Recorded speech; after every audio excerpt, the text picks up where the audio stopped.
They went as far as to even kill the two small sons of the Holy Prophet's cousin, Ubaydullah bin Abbas, who was the governor at that time of Yemen. And he was the governor of Yemen. He'd been appointed by Ali alayhi salam. So we see that this army of 4,000 people with Abu Huraira had done such an atrocity, to go and kill people through many cities. It's recorded that they killed up to 30,000 Muslims. 30,000 Muslims were killed by this army of 4,000. And we don't want to go into the details of how they were killed and so on and so forth, but we know that normally when an army invades somewhere, they do other kinds of atrocities which we won't talk about now and we'll come across later on. Now, this so-called Abu Huraira the Truthful, this beloved Abu Huraira, witnessed all these slaughters. He witnessed this evil actions and he didn't do anything about it. Not only did he do anything about it, but he also fabricated hadith to cover this up and to cause hatred in the people's hearts against Ali. So when the people heard of this, they've become happy. Oh good, the Kafir Ali has now been killed, or the followers of the Kafir Ali have been killed. Good. This is how he worked. Now, it is this same Abu Huraira who, writing those millions of hadith that he has written, roughly 5,000, in excess of 5,000, some say 7,000 hadith, he's come across hadith that the Prophet has said,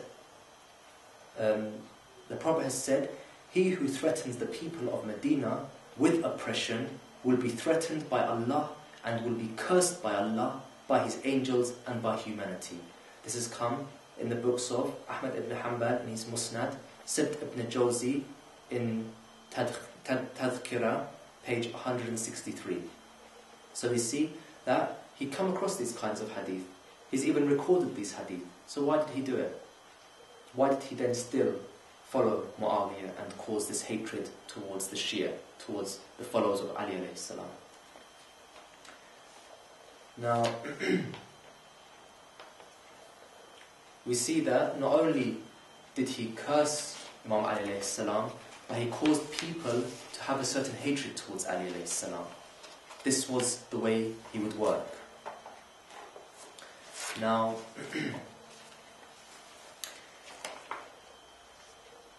I mentioned before in my last speech that Abu Huraira was actually beaten by one of the Khalifs, and I said he was beaten by the third Khalif.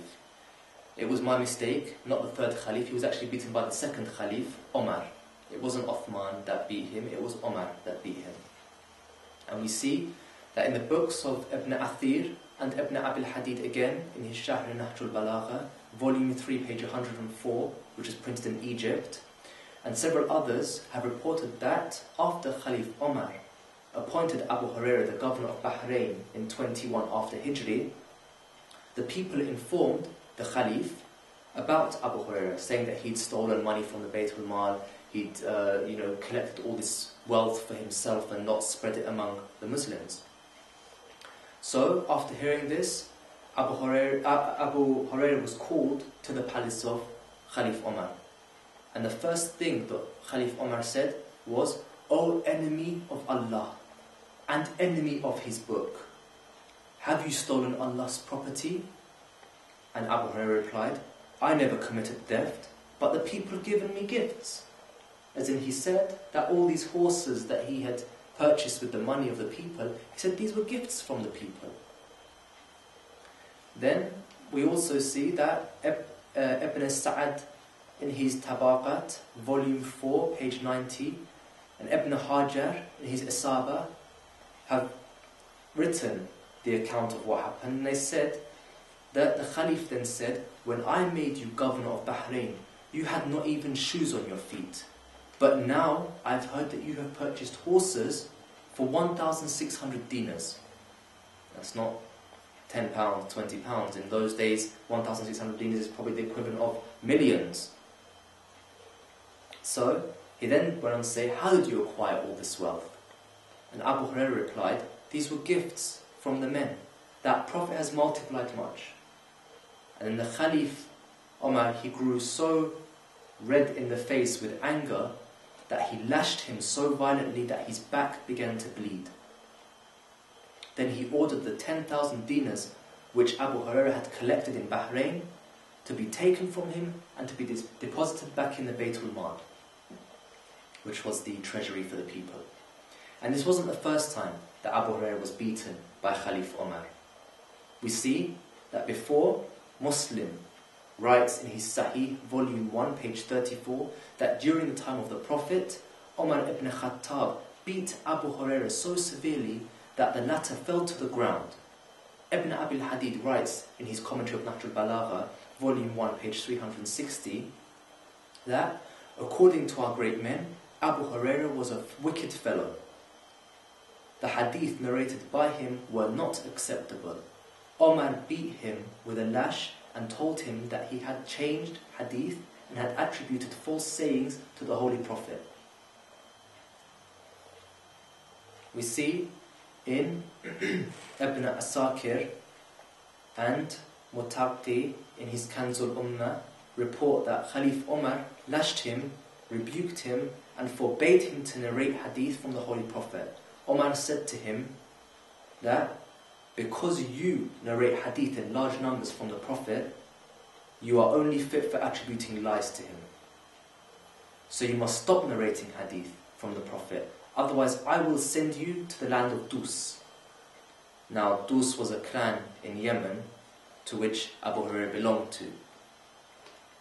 It's not only Khalif Omar that has beaten him. It's not only big high scholars in Sunni Islam that have condemned him, called him a liar. We see that even Aisha, al-Mu'mineen, has also condemned him.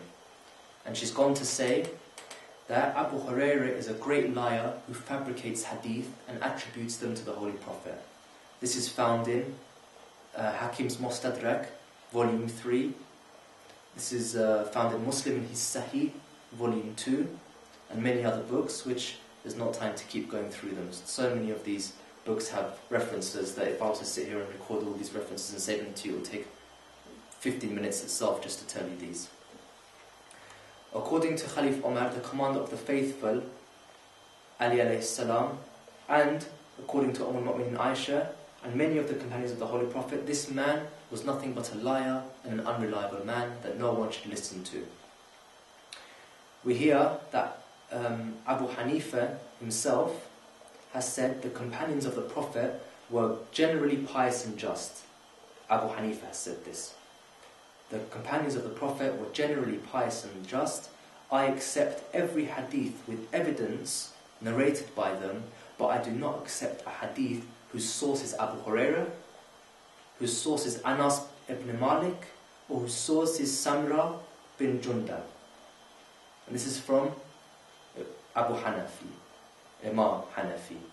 So any Sunni who claims to be a Hanafi and brings to you hadith from Abu Huraira is obviously, he doesn't realize that he has not read his own Imam's book. So this is the reason why we reject Abu Huraira. This was his actions, this is what he did. Not only was he a murderer, someone who fabricated hadith, and a liar, someone who stole, but we see that with these evidences, I beg to you just to research this and to see what kind of a person he was. Then you can decide whether you want to agree with his sayings or disagree, or I leave it in your hands. وصلى الله على سيدنا محمد وعلى أهل بيته الطيبين الطاهرين.